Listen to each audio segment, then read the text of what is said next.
ഐലം learning Anita miss ആണ്. അപ്പോൾ എൻ്റെ മക്കളെല്ലാവരും അടിപൊളിയായിട്ട് ക്രിസ്മസ് പരീക്ഷയ്ക്ക് തയ്യാറെടുത്തുകൊണ്ടിരിക്കുകയായിരിക്കും. അപ്പോൾ എന്തൊക്കെ ക്വസ്റ്റ്യൻസ് ആണ് വരുന്നത്, എന്തൊക്കെയാണ് ഷുവർ ക്വസ്റ്റ്യൻ എന്നൊക്കെ അറിയാൻ എല്ലാവർക്കും ഇൻട്രസ്റ്റ് ഉണ്ടാവില്ലേ. അപ്പോൾ ഇന്ന് മിസ് വന്നിരിക്കുന്നത് പ്രധാനമായും നിങ്ങളെ എക്സാമിന് എഴുതുന്നതിന് മുമ്പ് സെറ്റാക്കിയിരിക്കേണ്ട ചില ചോദ്യങ്ങൾ പരിചയപ്പെടുത്തുന്നതിന് വേണ്ടിയാണ്.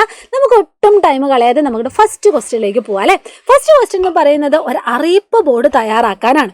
ചോദ്യം ഇതാണ്: ആന മൂപ്പൻ കാട്ടിലെ എല്ലാ ജീവികളെയും വിളിച്ചു കൂട്ടാൻ നിർദ്ദേശിച്ചു. അണ്ണാൻ അറിയിപ്പ് തയ്യാറാക്കിയ കാടിന്റെ വിവിധ ഭാഗങ്ങളിൽ വെച്ചു. അണ്ണാൻ തയ്യാറാക്കിയ അറിയിപ്പ് ബോർഡിൽ എന്തായിരിക്കും എഴുതിയിട്ടുണ്ടാവുക? നിങ്ങൾക്കും എഴുതൂ. ഇതാണ് ചോദ്യം. അപ്പോൾ ഒരു അറിയിപ്പ് ബോർഡ് എങ്ങനെയാണ് തയ്യാറാക്കേണ്ടത്, എന്തൊക്കെ കാര്യങ്ങൾ അതിന് നിർബന്ധമായും ഉൾക്കൊള്ളിക്കണം നമുക്ക് നോക്കിയാലോ.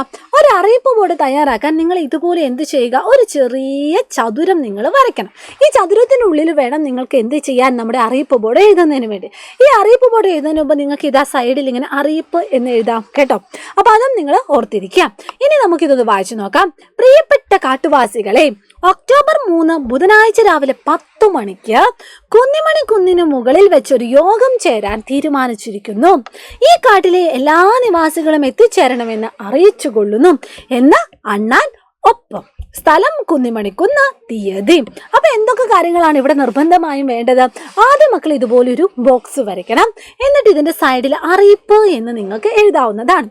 ഇനി ഒരു അറിയിപ്പ് എഴുതുന്ന സമയത്ത് നമുക്കൊരു അഭിസംബോധന വേണം. പ്രിയപ്പെട്ട കാട്ടുവാസികളെ അല്ലെങ്കിൽ പ്രിയപ്പെട്ട നാട്ടുകാരെ എന്ന് നമ്മൾ എന്താണെങ്കിലും ഒരു അഭിസംബോധന വേണം.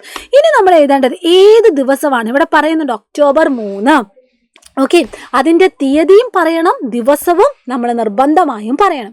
ഇനി എത്ര മണിക്കാണ് നമ്മൾ ഈ ഒരു സംഭവം നടത്തുന്നത്? ഇതായത് രാവിലെ 10 മണിക്കാണ്. ആ ഒരു സമയം നമ്മൾ വ്യക്തമായി പറയണം. ഇനി എവിടെ വെച്ചിട്ടാണ് നടത്തുന്നത് അതും നമ്മൾ പറയണം. എന്നിട്ട് ജസ്റ്റ് എന്ത് ചെയ്താൽ മതി, എല്ലാവരെയും എത്തിച്ചേരണമെന്ന് അറിയിച്ചു കൊള്ളുന്നു. അപ്പം തീയതി, അതുപോലെ തന്നെ ദിവസം, നമ്മുടെ ആ ഒരു ബോക്സ്, ആ ഒരു സമയം, അതുപോലെ തന്നെ എവിടെ വെച്ചിട്ടാണ്, ഇത്രയും കാര്യങ്ങൾ നിർബന്ധമായും ഒരു അറിയിപ്പ് ബോർഡിൽ വേണം. എന്നിട്ട് ഇത് അവസാനിക്കുമ്പോൾ എന്ന് ആരാണോ പറയുന്നത് അവരുടെ ഒപ്പും കൂടി നമ്മൾ എഴുതേണ്ടതുണ്ട്. അതുപോലെ സ്ഥലവും എഴുതണം, അതുപോലെ തീയതിയും എഴുതണം. ഈ കാര്യങ്ങൾ നിർബന്ധമായും നിങ്ങളൊരു അറിയിപ്പ് ബോർഡിൽ നിങ്ങൾ ഉൾക്കൊള്ളിക്കേണ്ടതാണ്. ഇനി നമുക്കിത് അടുത്ത ചോദ്യം നോക്കാം. മുട്ടയിടുന്നവരും പ്രസവിക്കുന്നതും കൂട്ടത്തിൽപ്പെടാത്തത് ആരാണ്? ഇവിടെ കുറച്ച് ആൾക്കാരെ കാണാൻ പറ്റുന്നുണ്ട്. ആരൊക്കെയാണ്? ഒരു പല്ലിയുണ്ട്, ഒരു കോഴിയുണ്ട്, ഒരു ആവയുണ്ട്, ഒരാടുണ്ട്.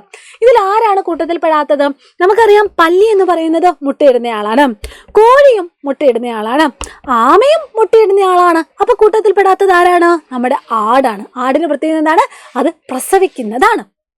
ഓക്കെ, ഇനി അടുത്ത ചോദ്യം ഇതുപോലെ കൂട്ടത്തിൽപ്പെടാത്തത് ആരാണെന്നാണ് കണ്ടെത്തി വട്ടം വരയ്ക്കാനാണ് പറഞ്ഞിരിക്കുന്നത്. ആദ്യം ഇതാ ഒരു പാമ്പുണ്ട്, പിന്നെ ഒരു പക്ഷിയുണ്ട്, ഒച്ചുണ്ട്, മണ്ണിരിയുണ്ട്. ഈ പാമ്പിന്റെ കേസിലും അതുപോലെ തന്നെ നമ്മുടെ ഒച്ചിന്റെ കേസിലും അതുപോലെ നമ്മുടെ മണ്ണിരിയുടെ കേസിലും നമുക്ക് പറയാൻ പറ്റും അവരുടെ സഞ്ചാര മാർഗം എന്ന് പറഞ്ഞാൽ അവരിങ്ങനെ എഴഞ്ഞഴിഞ്ഞ് പോകുന്നയാളാണ്. പക്ഷേ നമ്മുടെ പക്ഷി എന്ന് പറയുന്നതോ അത് പറന്നു പോകുന്നയാളാണ് അല്ലേ. അപ്പൊ ഇതിൽ കൂട്ടത്തിൽപ്പെടാത്തത് ആരായിരിക്കും മക്കളെ? ഇതിൽ ആരായിരിക്കും കൂട്ടത്തിൽപ്പെടാത്തത്? യെസ്, നമ്മുടെ പക്ഷിയാണ് കൂട്ടത്തിൽപ്പെടാത്തത്. അതുകൊണ്ട് തന്നെ പക്ഷിക്ക് ചുറ്റും നമ്മൾ ഇതാ ഒരു വട്ടം വരച്ചു.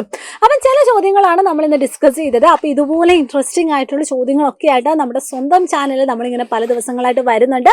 അതുപോലെ തന്നെ എല്ലാ ദിവസവും കൃത്യമായിരിക്കുള്ള ലൈവ് ക്ലാസ്സുകളും നിങ്ങൾ ഉറപ്പായിട്ടും അറ്റൻഡ് ചെയ്യണം കേട്ടോ. അപ്പോൾ എല്ലാവർക്കും all the very best and thank you so much. വരും ദിവസങ്ങളിൽ നമുക്ക് വീണ്ടും കാണാം. Bye bye.